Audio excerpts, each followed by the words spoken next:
So I'm Sam Bennett, author, teacher, speaker. This is my friend Allie Beckmann, and we're going to talk to you about real life money issues, particularly for those of you who are highly creative people, neurodivergent people, entrepreneurs, otherwise not exactly living the straight and narrow 40-hour work week, 2 paychecks a month kind of life. Also, if you have the regular 2 paycheck kind of life, this will also be beneficial. Allie, I would love it if you'd share with everybody how you got to here. I'll make a long story short because it's been quite a interesting journey. Hello, everybody. I'm Allie Beckmann, and I'm a financial planner. I have my own practice and firm. Never would have expected I would have ended up in this position.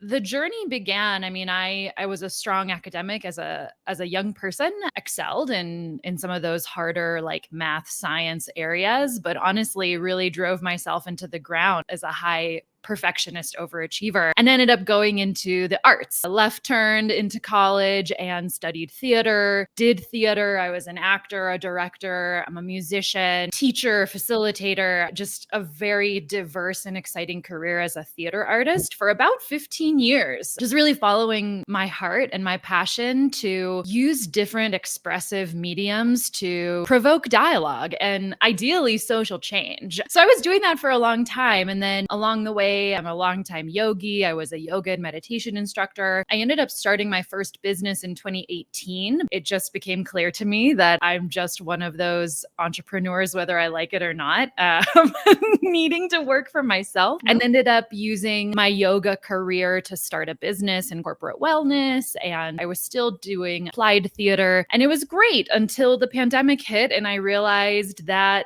I was experiencing a lot of stress due to my own lack of prioritization on my financial stability. It's funny because as I reflect back on my life, I was always very closely connected to my money, like too much. Like there was a lot of times in my life where I was budgeting and tracking like every dollar spent because I've never had a steady income and it's always been up and down. And so in and out, I had to be really mindful of those numbers. And so I paid attention to it, but I never prioritized actually accelerating my wealth or learning how to build wealth, frankly, because there was a lot of shame and stigma that I was carrying, not just as a creative professional, but also just from some old baggage of self-worth issues. I'm sure I'm not alone on that. And I just never really thought financial advice was for me. And I never even considered seeking out ways to heal that part of my life until it basically slapped me in the face. I think what really did it for me was I recognized my ability to be creative and my ability to organize and plan. Two of my most innate strengths were being prohibited because I was so stressed and living in a survival state. And I, through some root cause analysis and meditation, realized that it was all really linked to that lack of financial security. It was the root of so much of my issues. And so I'm like, well, if I want to continue to create, if I want to continue to be a business owner and retain this autonomy, I have to prioritize making money. I've never been driven by making money. Like it'd be nice, but it just doesn't, like that doesn't do it for me. So it's been, even now, like I have to really focus on, it's easy for me to be more driven by mission and purpose and impact. Yeah. Finance found me. I didn't seek out working in the financial industry, but it ended up finding me through my network and someone believing in me and recognizing my talent. And worst case scenario, I do this. And if it doesn't work out, I'm probably going to walk away having learned a lot. Then I'll do something else, but it ended up working out. I started on the insurance side of things, ended up crushing my first year. I won the Rookie of the Year award for the state of Colorado, where I live, for New York Life Insurance Company. But then that really gave me the understanding and the confidence, I guess, realizing, oh, I found something here. I'm good at it. It's a path to build wealth for myself, but also continue to make an impact. I still get to teach people. I still get to empower people, and I still get to make an impact in their lives so that they can keep doing what they want to do too, so that they can keep creating, so that they can keep innovating and making and building businesses and impacting other people's lives. Now here I am today with my own practice. It's growing and it's a crazy full circle journey. I'm enjoying the ride. That's all that counts, right? It's like one foot in front of the other. But I want to pull out a couple of things that you mentioned that I think are important. One is, especially for those of you who are parents, if your children are interested in the performing arts and you're panicked because you think, oh no, they're going to be a starving actor, they're going to be a starving artist their whole life, don't panic. First of all, everything you learn in the theater, in the arts, serves you incredibly well in life and in every other industry you're going to have. I have Yes. a close friend who I met when he was a theater director. We partnered on a couple of projects. Eventually he went and took a big job at Apple. He says that he can always tell to this day when people come in and interview with him, who's got theater training and who doesn't. There's something about the way people who have some experience standing up in front of people and talking, their understanding of body language, their understanding of breath and energy and give and take, and what in the theater we call ensemble and what in corporate they call team. All of these skills just come so into play. So understand that your kids are fine and that you too. I always describe myself as completely unemployable. It may be true. But the things that I knew from theater that made me super adaptable, things I knew from improvisation, like just go, just don't overthink it, just keep going, understanding the principles of yes and, really being a good listener. All of these skills are priceless as you move in through your life and into even other industries. I had no idea that my incredibly peripatetic life before I started my business was actually amazing preparation for being an entrepreneur. Yes. All this is to say, wherever you are in your journey, it's not too late. You are perfectly prepared to be here now and to move into whatever the next chapter is for you. Mm-hmm. And I also want to underline what you said, because I noticed this a lot working with highly creative people, is we're not super motivated by money. Go ahead. And for those of you who are here, go ahead and chime in on the chat. Like you're like, oh yeah, not really motivated by money, not really motivated by prestige or power or some of the things that typically are thought to motivate people. We're much more interested in like, well, how fun of a project is it going to be?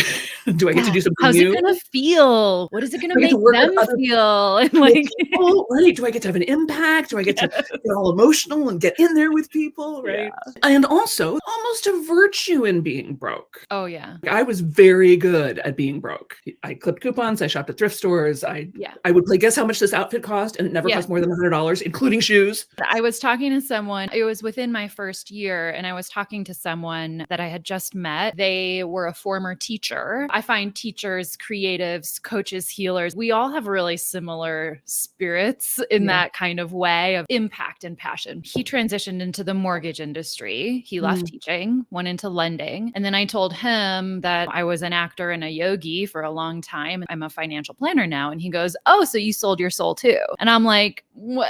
I'm not following, and I'll still hear that because I work with a lot of creative people. There's this unspoken storyline that if you make money, you're now selling out. It's this false dichotomy that's been created where they cannot exist at the same time. You can't be successful in a creative field and earn money and still do good work that's with integrity and mission and purpose. And I'm like, who says? No, like they do not have to be mutually exclusive. And this is why I like to work with creative people and mission-driven people, because I'm like, what would happen if we were able to get more creatives, more socially impact-minded people who want to make a real difference? What if we got them more resources and more financial stability? What would they be able to do then? Let's break this false dichotomy that's been imposed on our society and just reject that storyline. The more creatives that I talk to in relationship to their finances and kind of getting into those worlds, there are so many limiting beliefs and stories that we've all just kind of inherited.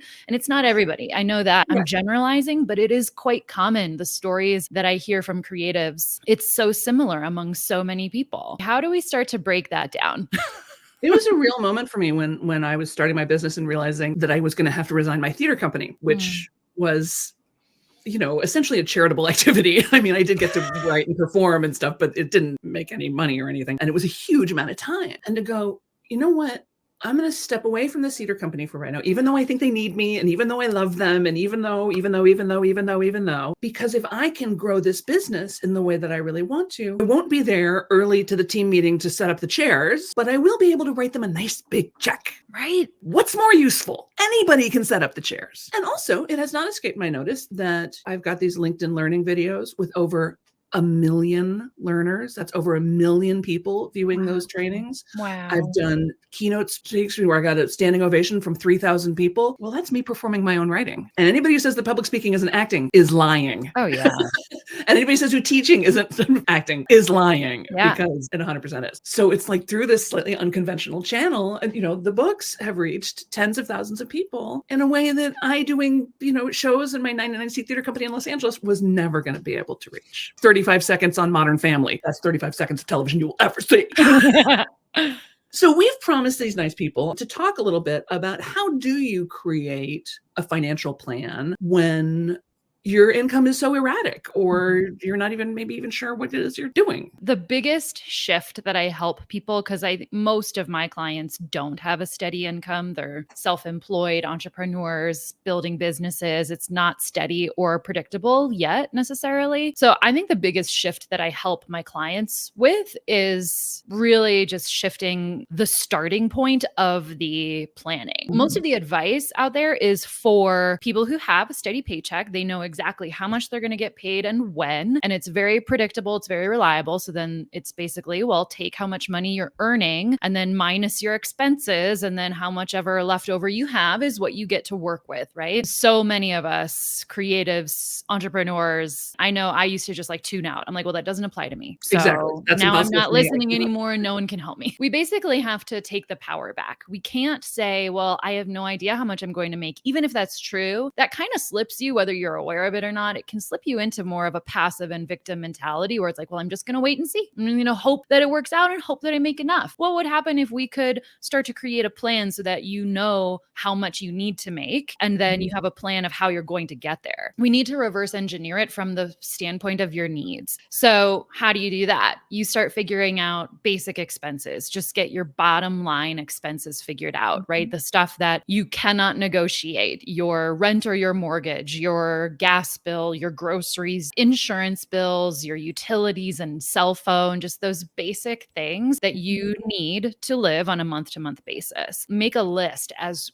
crude or as fancy as you want that to be, but you got to start just putting those numbers down. And then you get to decide how much else you want to add on top of that, right? Do you want to add in a budget for entertainment? Do you want to add in an extra budget for dining out and eating out? I think it can be helpful to make a few different tiers. Tier 1 is like, what is my true bottom line? Just basic necessities. I'm not going over the top. This isn't dream life, but I know how much I need to get through the month or the year. Start there. And then tier 2 is like comfort life. I have my basic needs met and I have some wants and desires in there where it's like, yeah, I get to eat out once a week. I'm going to allow myself this much for shopping every month. You get to decide what those next layer of comforts are that kind of add the sweetness to life. And then you can take it a step further, go to your dream life. What is the ultimate for you? But you have to start figuring out what those numbers are. And then you reverse engineer what you need to make. If your basic expenses tally up to $60,000 a year, I always tell my folks, take whatever your basic necessities are and then add 10 to 20% because we're usually forgetting something, either the one-offs or the annual expenses that only come around once a year. So the family reunion is this year. Yeah. So add 10 to 20% to whatever number you come up with, and then add another like 25% to account for taxes. And then if you have a business, what are your business expenses? So you're kind of adding up to your bottom line number. If my bottom line number is $150,000, that's going to allow me to have my business expenses taken care of, pay for my taxes, and then have X amount of dollars to be living on every month. Then you start to have a plan for the business. You say, okay, well, my business needs to now generate $150,000. And then we say, all right, what are your revenue streams? Where is that money going to come from? Let's just go back to the expenses part for a second before we get into the income. In anticipation of our conversation, and now I didn't cite it, so I can't remember where I found it. Anonymous. Somewhere on the intertubes in the last week.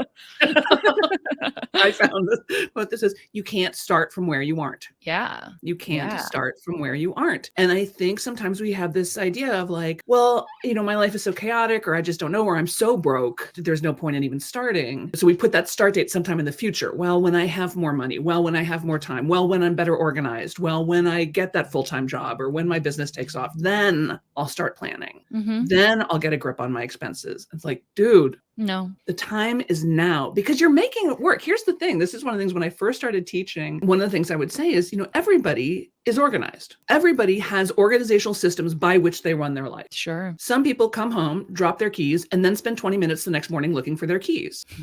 That's their system. It's not a good system, but it's a system, right? Right. Some people get out of the shower, drop their wet towel on the floor, go on about their day, and then get yelled at later for dropping a towel on the floor. That's their system. Again, not a great system, but a system. You already have systems for managing your income. It's more or less working. I mean, you're here. Getting you by. Yeah. I can feel people squirming from here because kind of what Allie's saying is you're going to have to look at your spending and say, where is this money actually going? Yes. And is it going to things that bring you joy, that edify you, that delight you? And you decide what's non-negotiable. If your tithing to your spiritual community is non-negotiable, then great. Exactly. If you're contributing to your theater company or an arts organization you love is non-negotiable, then great. Put it on the non-negotiables list. It's your money. You get to decide. Exactly. And then you plan for that. And it puts you in the driver's seat. It puts you in control. You get to choose what you spend the money on. That in itself, I know people can cringe at the word budget, but I'm like, budgeting is empowering because one, it's bringing awareness to where your dollars are going. And I like to remind people,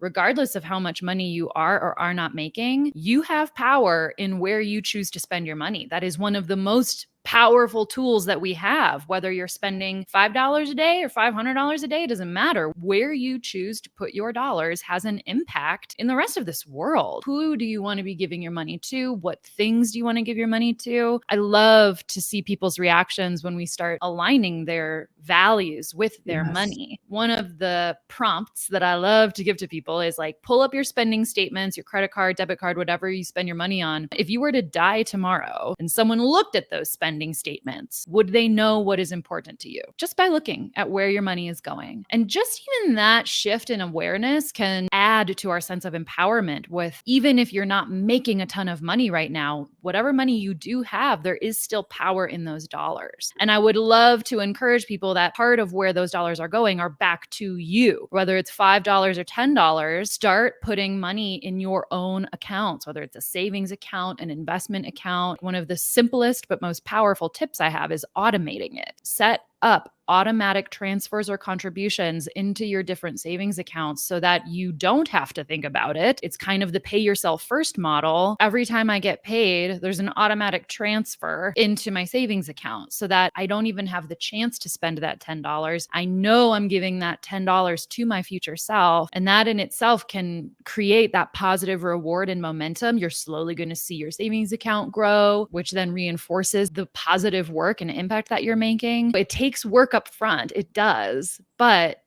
if you can carve out even 30 minutes or an hour, and I like, especially for creative people, I do this all the time because I can have neurodivergent brain days where I am less focused than others. I set timers for things. I say, what are my tasks that I need to get done? How long do I think they're going to take me? And then I actually set timers for those tasks because I think what so many of us feel is it's overwhelming, right? Looking at our money, looking at our spending, getting it organized feels overwhelming. And that is totally valid. It can feel overwhelming. And sometimes it is overwhelming. Oftentimes what I see is that overwhelm then leads to avoidance. And then we're not doing anything about it. And then it becomes that much more overwhelming. And then we avoid it that much harder. And it's a terribly vicious cycle. There's these little tricks that we can do, like go buy your favorite bottle of wine or your favorite chocolate, set a timer for 30, 45 minutes, keep it contained and be like, okay, I'm going to spend the next 45 minutes just like writing down all of my expenses. And then at the end of that 45 minutes, I'm going to put it away. And if I don't finish it, I will come back next week or tomorrow and set another 30-minute timer. Don't let it be overwhelming. Take back the control and make it work for you. Exactly. And those of you who are in my community know, what am I going to say? 15 minutes a day.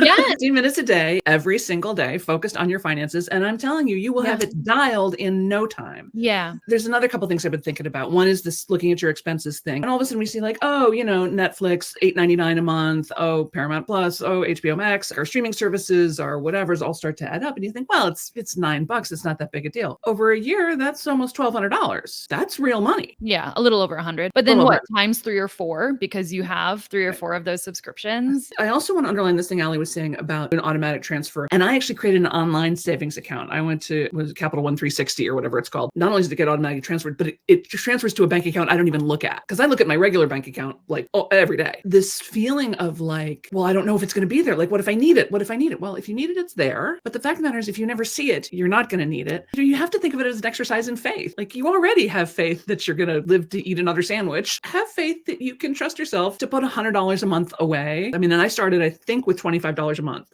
Mm-hmm.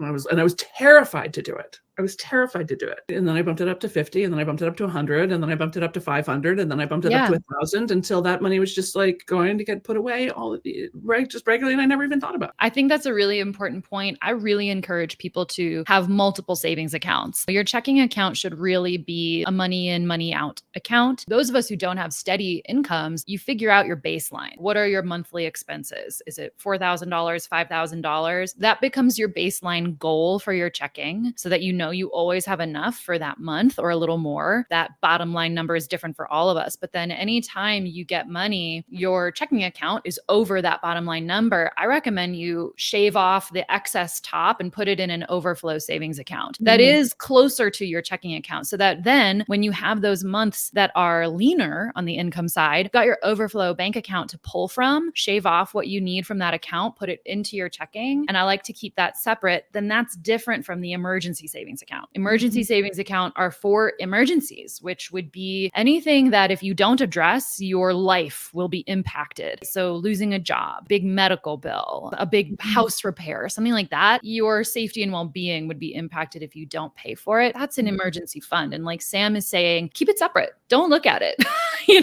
Set up those transfers, but then don't look at it. Maybe once a quarter, maybe every 6 months, but you don't need to be looking at it all the time. And if it's not in your sight all the time, you're less likely to dip into it. If you have other goals, like you want to travel every year, set up its own account, your own travel savings account, so that you know, I've just got that rolling $2,000 in there, and that's my travel money. I'm not having to pull from my savings, and it's all segmented out so that it's easier for you to track. And then you know specifically, I want to contribute $10 into my saving every month, and then I want to contribute 25 into my emergency savings every month. And you can get really specific, being more intentional, taking control over where your money is actually going. That reflects you and what you need and what you want. And I have to say, this is one of the things I really loved about working with Allie, is that she really does this values work and this, like, what really matters to you and who are you as a person and what do you want your life and your money and your work to mean in the world. I've never had any other financial person, I'm not sure they even knew my name, much less what mattered to me. There's kind of a one size fits all, like, well, you got to do it this way, and I'm like, well, but that fit my life. I don't know what you're saying. As you say, I sort of tune out and go like, well, clearly they're not talking to me. So Allie, because she is a kind and generous person, is offering you some of her actual time. So if you would like to book a 15-minute consultation with Allie just to talk over where you're at financially, whatever it is, whatever's coming up for you, she's willing to do that for you, which is really nice. And if nothing else, you definitely want to hop over to her website and get on her list, because she sends out really great articles. And if you want more money, you're going to have to start paying some more attention to the money. The thing our brain is great at is finding what it's looking for. And so if you start sending the signals, this is the other reason when you're talking about writing down like your expenses and stuff on paper, what I find when I do that is that it sort of activates my inner self a little bit. It's like actually writing down the actual numbers, and all of a sudden my inner self is like, oh, I think she's serious. I think we're really doing this, And having a budget for your art projects. I want to put up my one-person show. I want to have a booth at the craft fair. Great, budget for it. Yeah. This is something I talk about a lot in goal setting as well, is have a good, better, best for your expenses. Right. Have good, better, best for your goals too. One of the reasons my income's erratic is because I teach voice classes and I never know how many, students I'm going to have. Well, great, but have a good, better, best. I know I have to have at least 5, otherwise it's not even worth my time. I'd love to have 8, 10. Drinks are on me. Now you know your good, better, best. It also stops you from moving the goalpost on yourself. You're doing the class and you get 8 people in there or 7 people in there and you think, oh, shoot, I really wanted 10. It's like, no, you knew 10 was your stretch goal. You got more than 5, which was your minimum. You got almost 8, which was your better. Be happy. Quit punishing yourself for doing well. And being real. And like you're talking about with time tracking, of like some of us consistently underestimate how much time something is going to take. Sometimes we overestimate what it is we can do. I want to have 100 people in that room. There's a lot that goes into having 100 people in a room. And do you need 100 people? Again, it's like reverse engineer what you actually need. Maybe you only need 20 to have your best goal, right? Link it to the numbers so that you know you're not expending excess energy on trying to get 100 people, because that sounds like a lot and sounds awesome, but it's like you might not even need 100 people to crush it. And that informs how you price things too. Set your own number. What do you need? And then work backwards. I also want to bring up a point that you were talking about too, coming back to this idea that so many of us are not motivated by money, but back to the goal setting and making money have meaning. That has to start first. Why do you want to make money? Okay, to have your basic needs met, of course. That's obvious and that's important. And I encourage people to spend time sitting in what it would feel like to have that security. Give your nervous system a preview into like, oh, yeah, what does it feel like to feel safe and secure? And you got to know the why, because so many of us on this call are not motivated by making money. You got to know why you want to do it. Some of my favorite questions to get people thinking about it is, what will having money do for you? But then also, what will you having money do for others? For all of us like impact minded people, make a list of all the awesome things that you can do when you have money. You have to connect it to the things that do matter to you and understand that it's not that it's about money, but we want to make money reflect your life. We want to make money about your life, not your life about money. That's going to be the thing that actually keeps you motivated. It's not the money. It's not getting my expenses organized because Allie told me to. It's, well, if I get my expenses organized, I'm going to have an understanding of how much I need to make in my business this year. And if I make that much in my business this year, I'm going to be able to accomplish this, this, this, and this, and I'm going to have a ripple impact. Keep that why burning on your forehead. Like, don't lose it. Just keep coming back to it, because that is the thing that will motivate you to get over those hard hurdles. Absolutely. We just took 15 women to Crete this fall. There was a moment when we weren't sure we were going to hit our goal of 15, but I do it with my friend Amy Ehlers, who also has a theater background. And I was like, well, if it's 12, it's 12. Like, it's not that big a deal. And she's like, yeah, except I want to take my family to Paris. Her eldest child is 16. She's like, B has always wanted to go to Paris. It's her life. She's 16. It's her lifelong dream. I want to be able to do this for my family, but we need to get to that profit margin in order to make that trip happen. Heck, if she did not bring in those last 3 people. Wow. And now she and her family have indelible memories. Wow. That's an incredible thing to be able to do. Not because it's so fancy, but because it's so real, because it's a real human experience that they got to have together. Yeah. The other thing I will say, and this has made a big difference to me, when I accomplish something or hit a goal, I'll reward myself. You read my mind. I was Often literally thinking about saying that. Often with shoes and bags. I'll have a pair of shoes that I got my eye on, and maybe it's a little more than I would normally spend, or maybe I don't really need another pair of black shoes, but come on, they're black shoes. Of course I need them. If I hit this goal, then I get to buy these shoes. And I can't tell you how much joy it brings me to be looking at my closet and be like, oh yeah, that's the opening night of the musical. Those shoes are the opening night of the musical. And oh, this is the bag I bought myself when I sold my last book.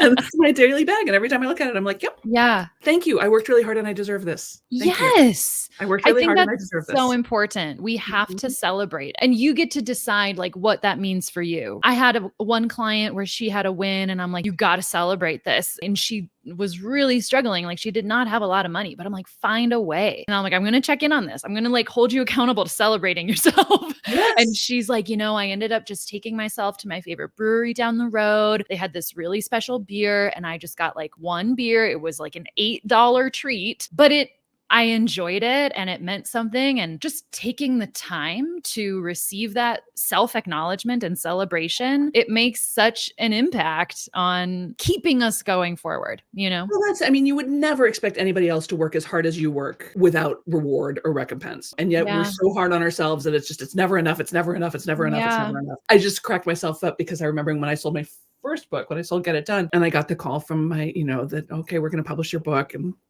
I was excited, but I was super duper crazy broke at the time. And my sister was the one who said, Sam, you have to do something to celebrate. You have to do something special for yourself. I bought an electric toothbrush because I really wanted an electric toothbrush, but it seemed like, $40 for a toothbrush just seemed completely silly and not necessary. And I was like, darn it.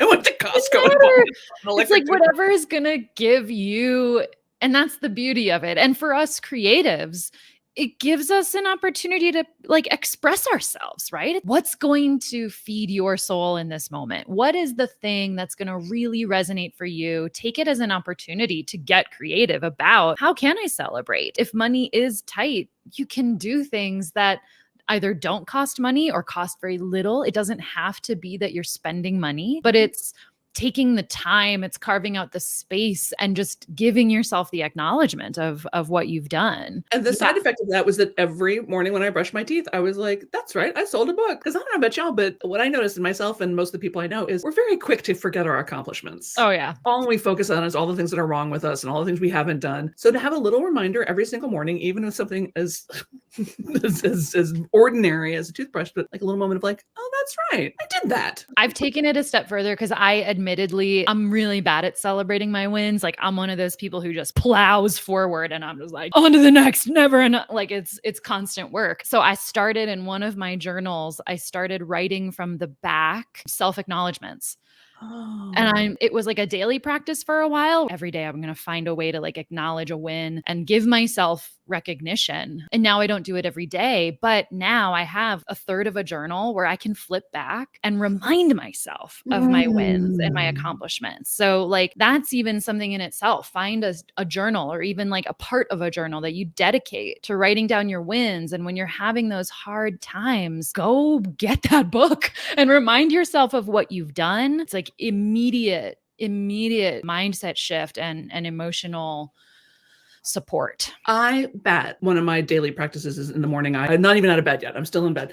And either I write a letter to God or God writes a letter to me, depending on who needs to say what to whom. And I have done it. And I don't think I've talked about this. I have done it to money too. Like I've written letters to money and had money write letters to me. Oh yeah. Mm-hmm. And I think that could be an incredibly powerful part of this process. I'm so proud of you for putting that $100 into that emergency savings account. Yay, you're the prettiest. You know? Oh my gosh, I'm getting an idea because I think a lot of times about my job as a financial advisor. There's been studies that show we have a harder time empathizing with the idea of our future self than we do with a complete stranger. For me, a lot of times my job is to be the advocate for your future self because you're not, it's like Jerry Seinfeld in Morning Guy and Night Guy. It's like you're not thinking about morning guy when you're night guy yet, you know? Right. And so we have to think about that future self. So I almost wonder it's like a letter from your future self, from that place of abundance or more financial security. Like what would that self say to you? Yeah. An acknowledgement or motivation to your present self. Man, that could be a powerful exercise. I have a letter like that sitting on my nightstand. The book by Jen Sincero, You Are a Badass at Making Money, has so many amazing prompts for all of this kind of stuff. And one of them was writing, it's like a money mantra letter where you're basically compiling not just your goals, but how those goals are going to feel. And you're really writing it from the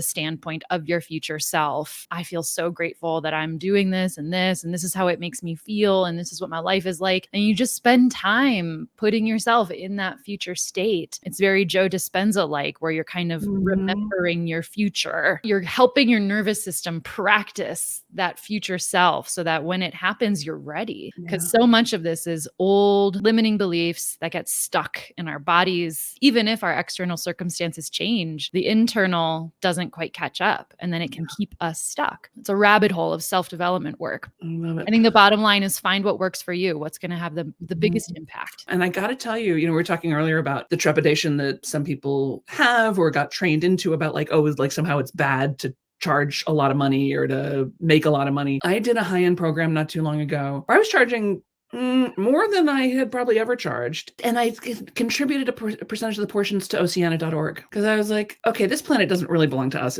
There's more ocean than there is anything else. Oh yeah. So it's their planet. We just live here. And it felt amazing. And then they were having the will match you, right? So all of a sudden my already substantial contribution was doubled. Wow. And then I got their annual magazine thing and like in the contributors of I was like, that's right. I can't tell you how good it felt to be, not there in the $5 column. I was there in like one of those first big grouping. I was like, well, look at me. You're welcome, whales. They thank you for sure.